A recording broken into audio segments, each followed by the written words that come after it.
estudiar la clase 7 de Levítico. Vamos a estudiar desde Levítico capítulo 14. Enseña sobre lo que se debe hacer después de que un leproso se ha purificado. Leamos los versículos 1 al 5. Y habló Jehová a Moisés diciendo: Esta será la ley para el leproso cuando se limpiare. Será traído al sacerdote, y éste saldrá fuera del campamento y lo examinará, y si ve que está sana la lepra de la plaga de la lepra del leproso, el sacerdote mandará luego que se tomen para el que se purifica 2 avecillas vivas limpias y madera de cedro, grana e hisopo, y mandará el sacerdote matar a una avecilla en un vaso de barro sobre aguas corrientes. Cierta persona tenía lepra y se sanó, entonces debía ir a mostrarse al sacerdote. El sacerdote lo examina y verifica que se sanó. Se le declara limpio de la enfermedad. En el relato que comienza en Mateo capítulo 8, versículo 1, Jesús sana a los leprosos. ¿Qué debían hacer luego? Debían regresar a dar gracias al Señor. Hay que agradecer a Dios. Debemos aborrecer el pecado que es como la lepra. Y cuando el pecado que estaba profundamente arraigado en nuestro interior, como la lepra, ha sido removido, debemos agradecer a Dios. Por ejemplo, es muy difícil para los incrédulos dejar el cigarrillo. También dicen que es muy difícil dejar el vino. Es difícil dejar esos pecados una vez que se los deja entrar. Pero cuando logramos dejar esos pecados, debemos agradecer a Dios. Debían acercarse a Dios con 2 avecillas vivas, con madera de cedro, con grana e hisopo, y los llevan al sacerdote. La madera de cedro es madera aromática que no se pudre. Simboliza el poder de la salvación para apartarse del pecado. La grana simboliza la salvación por medio del Señor Jesús. Hisopo es una hierba aromática que simboliza la limpieza del pecado. Lo dice en Salmo 51:7. Purifícame con hisopo y seré limpio. Había que llevar 2 avecillas vivas. Se debía matar una avecilla en un vaso de barro sobre aguas corrientes. Simboliza que Jesucristo vendría a derramar su sangre por nosotros. Matar sobre agua corriente simboliza la purificación.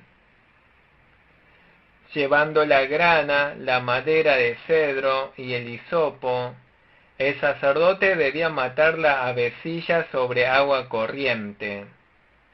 Luego se le rociaba 7 veces la sangre de la avecilla sobre el hombre sanado de lepra, y le declaraba limpio.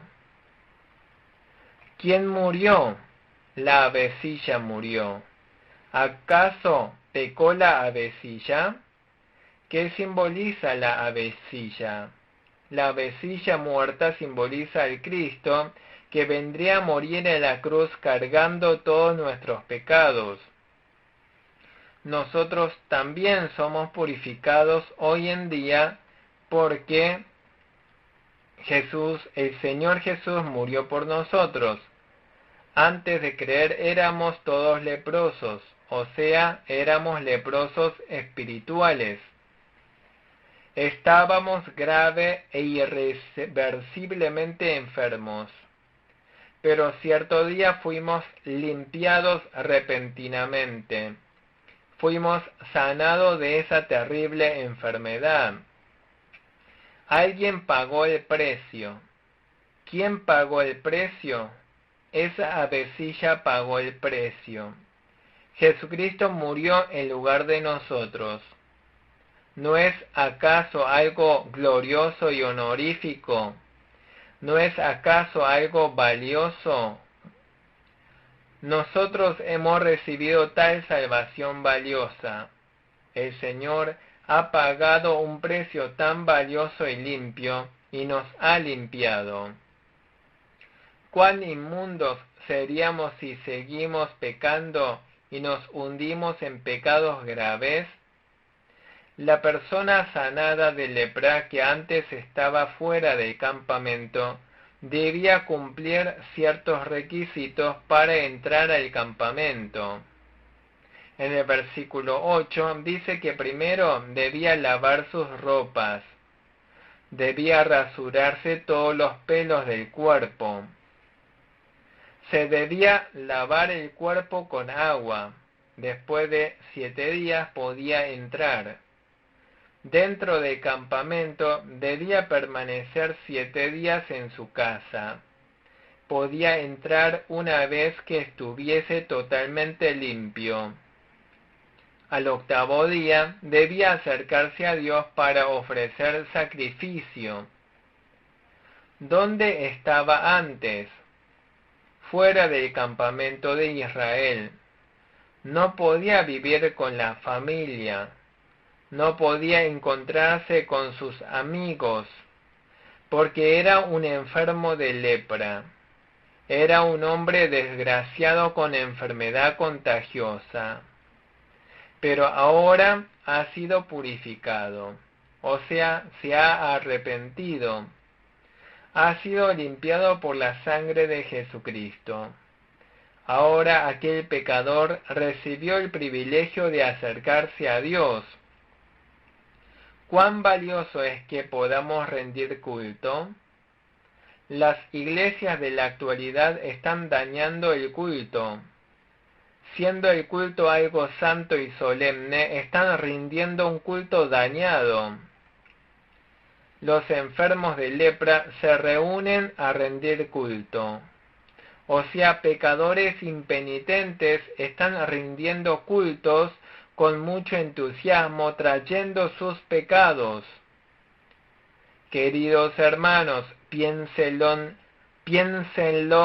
con sencillez. Si están rindiendo tal clase de culto en sus iglesias, deben corregirse rápidamente. No son cultos aceptables para Dios. El culto debe ser solemne. El culto es algo serio. No hay que alargar las alabanzas del coro. El tiempo de los anuncios no debe ser muy largo. Deben ser cultos que se esfuercen en glorificar solo a Dios. El culto debe ser solemne y piadoso. Versículos 11 al 13. Y el sacerdote que le purifica presentará delante de Jehová al que se ha de limpiar con aquellas cosas a la puerta del tabernáculo de reunión, y tomará el sacerdote un cordero y lo ofrecerá por la culpa con el log de aceite, y lo mecerá como ofrenda mecida delante de Jehová. Y degollará el cordero en el lugar donde se degüella el sacrificio por el pecado y el holocausto, en el lugar del santuario, porque como la víctima por el pecado, así también la víctima por la culpa es del sacerdote, es cosa muy sagrada. Los versículos 4 al 9 hablan de ceremonias de purificación. Pasaron 7 días. En el versículo 10 dice que en el 8º día se debía subir hacia Dios llevando los animales para el sacrificio. Había que llevar 2 corderos, también una cordera hembra. también 3/10 de efa de flor de harina. Esto equivale a 6,6 litros. Además, un log de aceite, esto es 0,3 litros. Había que acercarse a Dios llevando todo eso para agradecer. Las ofrendas de gratitud son ofrendas sinceras. ¿Qué tipo de ofrendas damos a Dios hoy en día? Les preguntamos a nuestros niños de escuela dominical sobre este tema. ¿Qué tipo de ofrendas le pueden dar a Dios? Los niños respondieron, sus corazones. Obviamente nuestro corazón también puede ser una ofrenda. También la dedicación, el amor. Todo esto es buena ofrenda. ¿Se puede ofrendar algo más? Podemos ofrendar nuestro tiempo, podemos ofrendar nuestro cuerpo, podemos ofrendar nuestro dinero, podemos ofrendar nuestro terreno, podemos ofrendar casa, podemos ofrendar nuestros talentos. Lo que ofrendamos a Dios debemos hacerlo con gratitud. ¿Podría ser que ofrendemos con un corazón mezquino? Eso no puede pasar. En Hechos 6:1, Ananías y Zafiras ofrendaron a Dios con un corazón mezquino. ¿Qué pasó con ellos? Murieron física y espiritualmente. No ofrendemos con mezquindad. ¿Acaso Dios es un mendigo? Soy un mendigo y necesito tu ayuda. Tráeme algo. Dios no es así. Dios no es pobre. Debemos ofrendar a Dios con gratitud.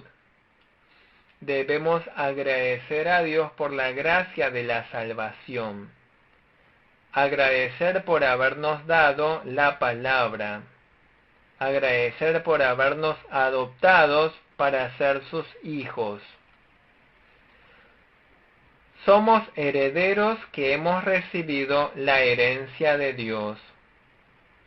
Somos hijos adoptivos y estamos con Cristo.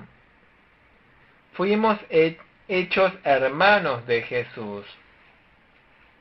¿Cómo podríamos no agradecer?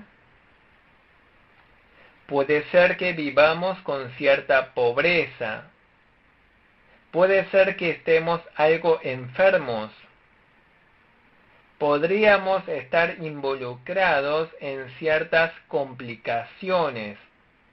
De todos modos, los creyentes debemos agradecer en toda situación. Cuando traían esas ofrendas, el sacerdote las ofrecía a Dios. En el versículo 14, el sacerdote se acerca con la sangre de los animales al que había sido leproso. Se acerca con la sangre del animal del sacrificio por la culpa al que se purifica. Le unta con sangre el lóbulo de la oreja derecha, el pulgar de la mano derecha y el pulgar del pie derecho. También toma el aceite para rociar 7 veces delante de Dios. También le unta con aceite el lóbulo de la oreja derecha y en los pulgares de la mano derecha y del pie derecho. El aceite sobrante se derrama sobre su cabeza. La sangre del animal representa la sangre de Jesucristo. Mediante la sangre se purifica. El aceite representa al Espíritu Santo.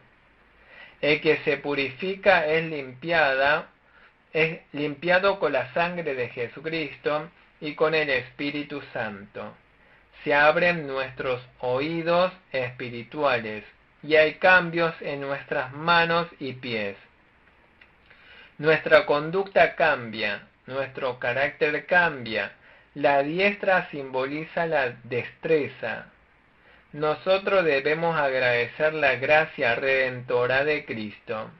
Los versículos 22 al 32 siguen hablando sobre este tema. Es para la purificación del pobre. El pobre no está en condiciones de comprar cordero o cordera. Podría ser que empobreció por largo tiempo de enfermedad. Debe acercarse a Dios trayendo un cordero. Debe traer la 10ª parte de un efa de flor de harina. Debía traer un log de aceite. Debía traer 2 tórtolas o 2 palominos. Se le alivia la carga. Aliviar la carga no significa estar exento. La carga se le alivió, pero debe ofrecer la ofrenda a Dios con toda la excelencia. No hay que agradecer solo de palabras. Lógicamente debemos agradecer y agradecer con bienes materiales. Hasta la persona pobre debe agradecer a Dios. Segunda de Corintios 8:7 dice lo siguiente: lo que ofrendamos a Dios es fruto de la gracia. Si el creyente ofrenda con dedicación, va a agradar al ministro. Contribuye en la economía de la iglesia.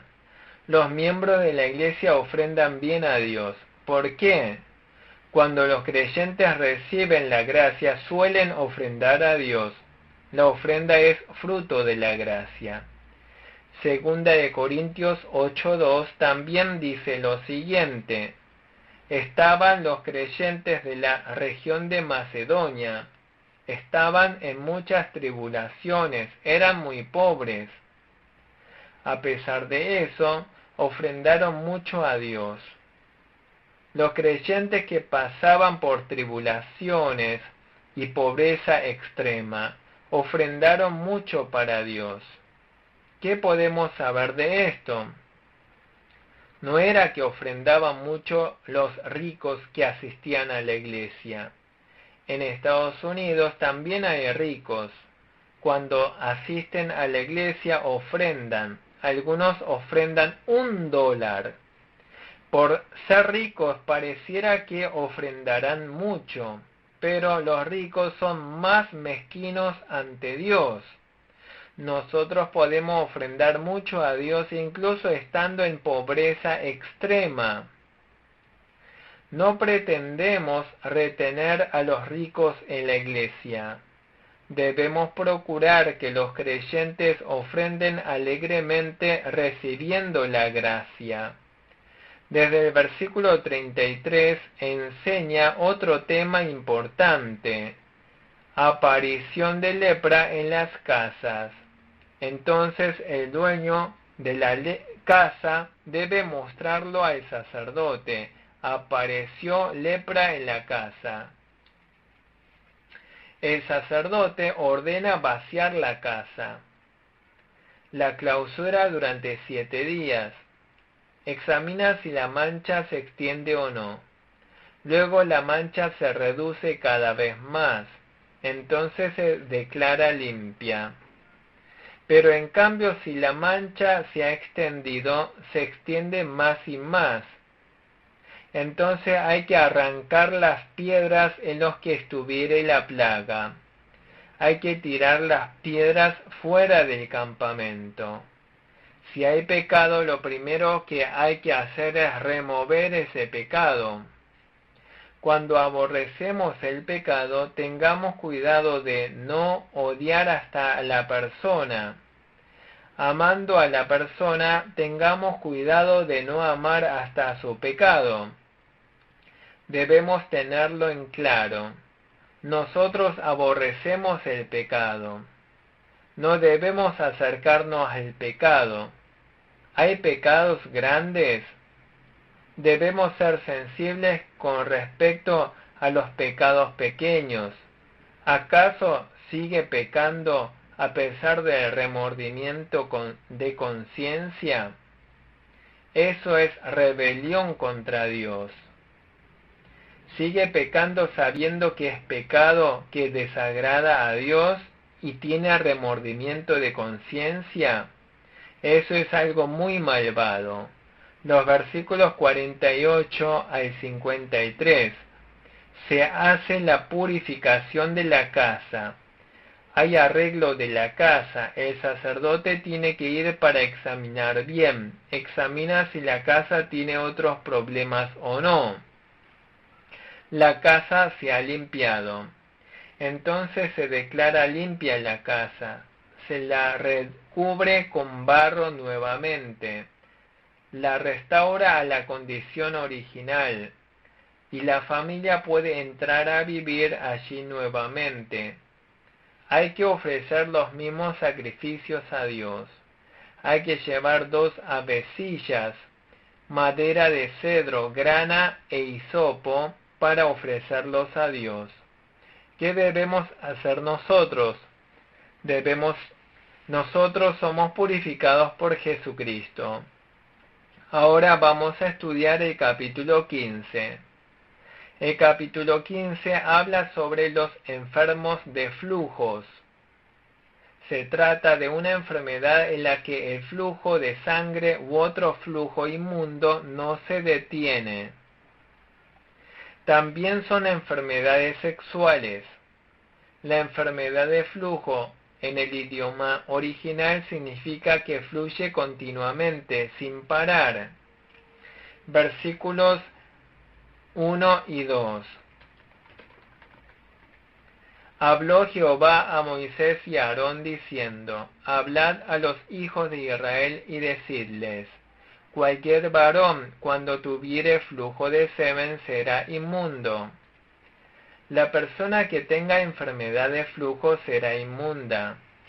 Cierta parte de su cuerpo está enfermo, está roto. De allí emana la inmundicia.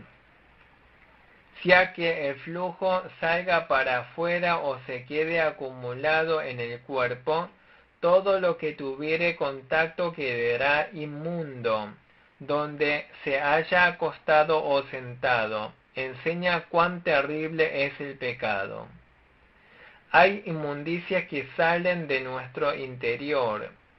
Enseña sobre la inmundicia que sale de nuestro interior. ¿De dónde sale? Lo dice Mateo 7:20. Jesús lo dice: Lo que contamina no es lo que comemos sin lavar las manos.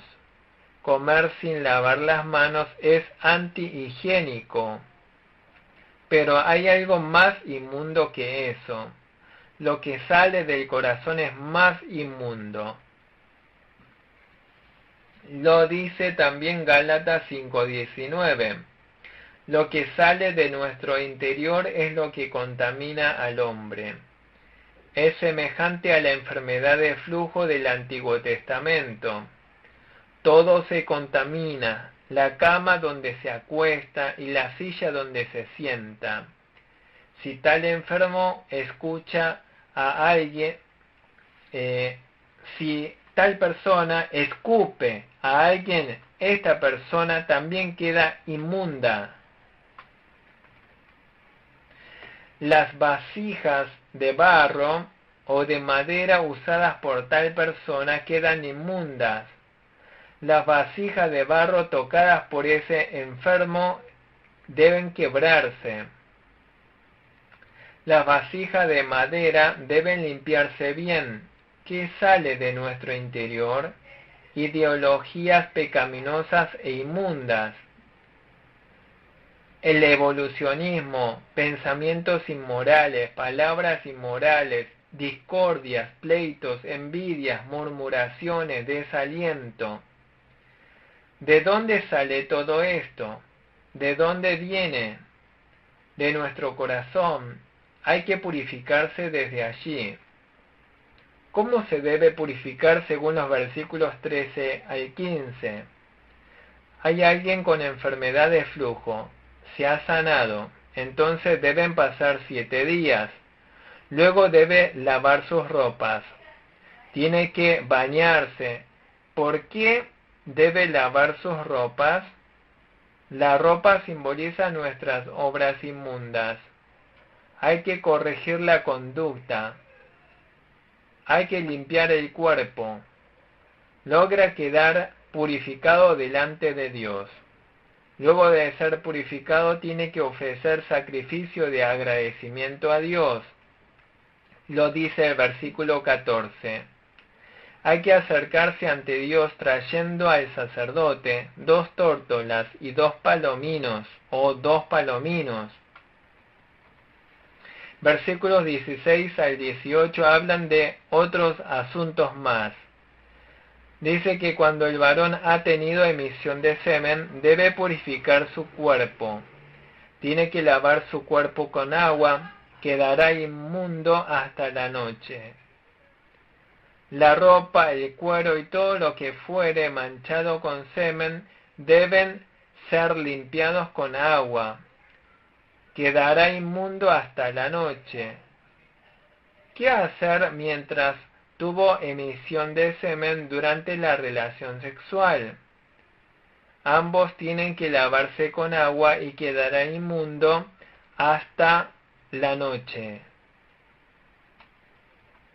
¿Qué con respecto a la mujer? Versículo 19 habla del flujo de sangre de la mujer. Si se trata de menstruación, quedará inmunda durante 7 días. Todos los que tocaren a esa mujer quedarán inmundos. Durante su periodo menstrual, todo lugar donde ella se acostare quedará inmundo. Quedará inmundo donde se haya sentado esa mujer. Incluso quedará inmundo la persona que tocare la cama donde ella se ha sentado. Debe lavar su ropa y bañarse. Queda inmundo el que tocare la silla donde ella se ha sentado. Los objetos sobre la cama donde se acostó esa mujer, las personas que toquen la silla donde se sentó esa mujer, todos quedan inmundos. ¿Qué dice el versículo 24? El que se acostare con tal mujer queda contaminado con su inmundicia. En caso de relación sexual durante la menstruación, el hombre que tuvo relación con esa mujer también quedará inmundo durante 7 días. También queda inmunda la cama donde haya acostado. ¿Por qué Dios dijo estas palabras? Dios quiere que los creyentes conservemos la pureza. En especial, Dios advierte sobre lo que fluye del cuerpo, la sangre o células que fluyen de nuestro cuerpo. También lo dice Mateo 9:20. Nos advierte contra los pecados que salen de nuestro interior. Podemos purificarnos limpiando bien nuestro cuerpo. Sin embargo, habla de la contaminación del corazón. ¿Acaso somos limpiados con una operación cardíaca? ¿Somos purificados con una operación de riñones? ¿Se purifica nuestro corazón con una operación cerebral? Nosotros somos pecadores que siempre debemos arrepentirnos delante de Dios. Debemos reconocer nuestra inmundicia. No somos tan santos. Debemos arrepentirnos ante Dios. El versículo 25 habla de cierta mujer. No es su periodo menstrual, pero sigue teniendo flujo. Es una mujer inmunda. ¿Qué se debe hacer? La cama donde se haya acostado, la silla donde se haya sentado, todo queda inmundo. Incluso quedan inmundos los que hayan tocado esos objetos. Durante el flujo de la mujer, todo queda inmundo. Luego se detuvo el flujo. Entonces hay que contar 7 días. Después de 7 días queda limpia. Al 8º día podrá acercarse a Dios. Debe acercarse al sacerdote que está en el tabernáculo de reunión. llevando 2 tórtolas o 2 palominos. El sacerdote ofrece un pájaro como sacrificio expiatorio y el otro como holocausto. Hace expiación ante Dios por esa mujer. Versículos 31 al 33. Así apartaréis de sus impurezas a los hijos de Israel, a fin de que no mueran por sus impurezas por haber contaminado mi tabernáculo que está entre ellos. Esta es la ley para el que tiene flujo y para el que tiene emisión de semen, viniendo a ser inmundo a causa de ello, y para la que padece su costumbre, y para el que tuviere flujo, sea varón o mujer, y para el hombre que durmiere con mujer inmunda. En el capítulo 15 se habló sobre los flujos, advirtiendo contra lo inmundo que sale de adentro. También advierte sobre las personas cuando mantienen relaciones sexuales, la relación con el varón, la relación con la mujer, advertencias sobre estas personas. Significa que no hay que participar en la inmundicia. No debemos participar en lo que no agrada a Dios. Ahora vamos a estudiar el capítulo 16. El capítulo 16 habla especialmente de la cabra de Azazel. Está el sumo sacerdote Aarón. Nadab y Abiú murieron. Luego vuelve a hablar Dios. Versículos 1 y 2. Habló Jehová a Moisés después de la muerte de los 2 hijos de Aarón, cuando se acercaron delante de Jehová y murieron. Y Jehová dijo a Moisés: Di a Aarón tu hermano, que no en todo tiempo entre en el santuario detrás del velo, delante del propiciatorio que está sobre el arca, para que no muera, porque yo apareceré en la nube sobre el propiciatorio. Dios le habló a Aarón, le advierte que no se acerquen a Dios con ligereza. Se puede acercar una vez al año, debe acercarse sí o sí con la sangre de la expiación. Enseña que Jesucristo sería nuestro sumo sacerdote. En el Antiguo Testamento, el sumo sacerdote se podía acercar solo una vez al año. Se acerca llevando sus propios pecados y los del pueblo. Pero ¿qué hizo Jesucristo? El sumo sacerdote Jesucristo se ofreció en sacrificio a Dios una sola vez. El Señor fue hecho perfecto sacrificio expiatorio. Hebreos 9:22. Ofreció de una sola vez el sacrificio perfecto. Ahora los creyentes en Jesucristo pueden acercarse a Dios confiadamente. En el versículo 3, Aarón debía acercarse a Dios con diversos sacrificios. Aarón debía llevar un becerro macho para entrar al lugar santísimo. Debía acercarse a Dios llevando un carnero como holocausto. Sin sangre, ni siquiera el sumo sacerdote podía entrar. Versículo 6. Y hará traer a Aarón el becerro de la expiación que es suyo, y hará la reconciliación por sí y por su casa. Aarón debía ofrecer expiación primero por sus propios pecados. Podía acercarse a Dios por su familia, llevando el pecado del pueblo. Hoy en día los siervos de Dios deben purificarse primero ellos. Primero ellos deben acercarse ante Dios. Versículos 7 al 10. Después tomará los 2 machos cabríos y los presentará delante de Jehová a la puerta del tabernáculo de reunión, y echará suertes Aarón sobre los 2 machos cabríos, una suerte por Jehová y otra suerte por Azazel, y hará traer Aarón el macho cabrío sobre el cual cayere la suerte por Jehová, y lo ofrecerá en expiación. Mas el macho cabrío sobre el cual cayere la suerte por Azazel, lo presentará vivo delante de Jehová para hacer la reconciliación sobre él, para enviarlo a Azazel al desierto. Aquí aparecen 2 machos cabríos. Se acerca al tabernáculo de reunión llevando 2 machos cabríos. Se echa suerte entre los 2 machos cabríos. Uno es para Jehová, el otro es para Azazel. Aarón mata el cabrío que fue elegido para Jehová. Este es ofrecido a Dios como sacrificio. ¿Qué se debía hacer con el cabrío elegido para Azazel?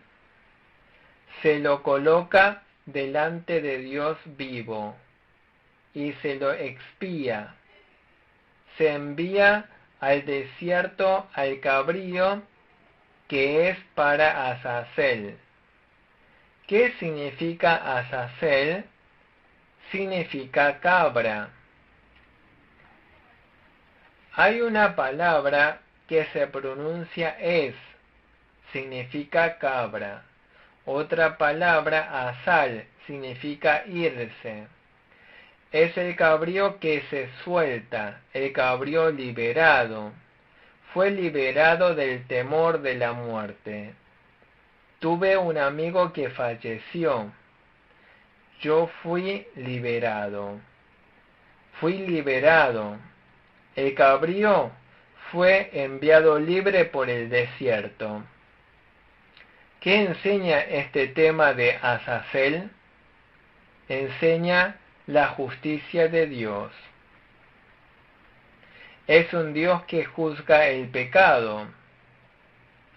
Simboliza la salvación por medio de Jesucristo. El cabrío enviado para Azazel simboliza a Cristo.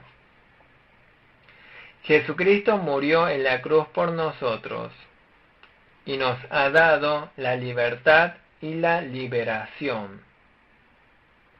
Aquí finalizamos la clase 7. Muchas gracias.